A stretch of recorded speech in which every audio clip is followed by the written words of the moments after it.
Okay, so this is what I'm probably one of the things just I'm most curious about, and it's primarily because I hear this often with young people in my context.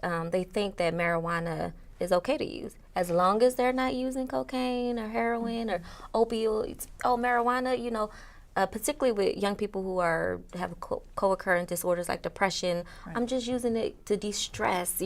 Come on, now they've been, now it's becoming a medical prescription. Why can't I use it? And just completely, as you said in your other, it's just completely normal.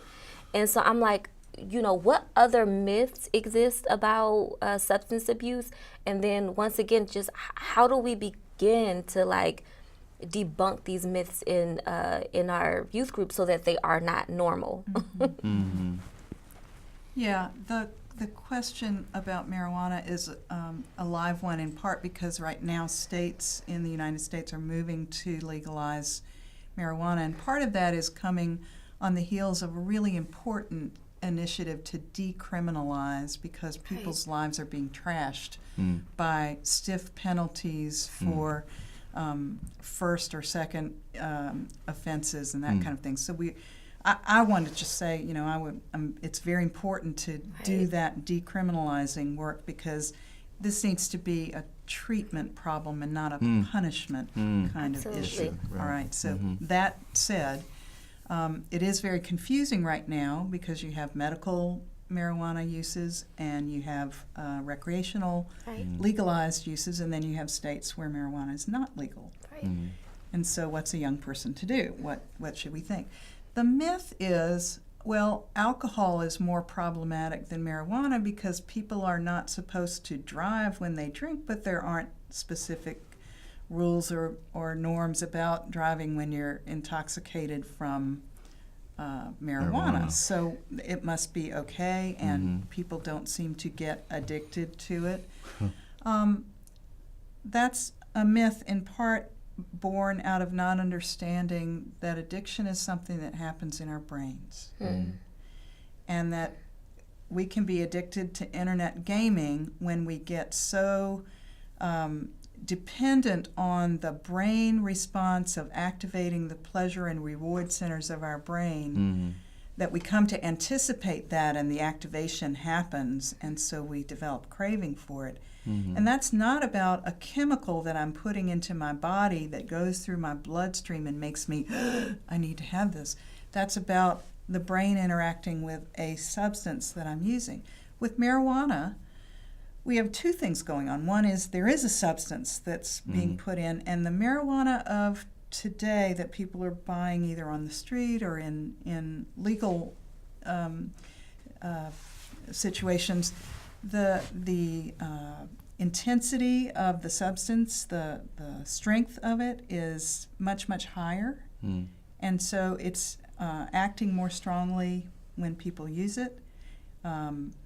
It also, because it's being touted as something that doesn't have any negative consequences, people may be using more. They feel like they've got a get out of jail free card to just use it as a stress reliever. And before long they are, we could say, psychologically dependent, if not having a physiological response to the active chemical within marijuana that invites them to continue to use more and more and more. People are developing dependencies. The diagnostic and statistical manual that clinicians use to name addictions includes marijuana. There's a whole class of cannabis-related addiction disorders, substance use disorders, because in fact people are having trouble with this particular substance. With adolescents, it is especially problematic. Brains are still developing. Impulse control is not there. The parts of the brain that deal with motivation, get up in the morning, set a goal, do something, those are affected. They're not all the way online already in adolescence, and they get affected strongly by marijuana, and so we get kids who are high achievers, who were involved in a lot of things, who cared about their life, suddenly having this kind of whatever.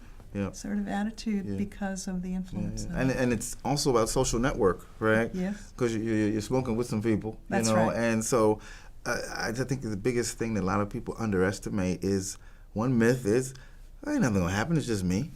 You know, I'm just having fun. I'm just having a good time.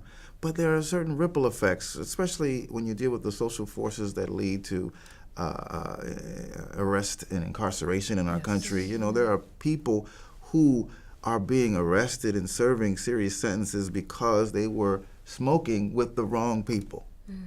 You know, we cannot forget about the possible social effects of that. I've been involved in prison ministry for over 20 years, a prison chaplain, and it has been I've seen so many cases where young people without prior records are caught up with long sentences because they were just smoking, just getting high with the wrong crowd of people.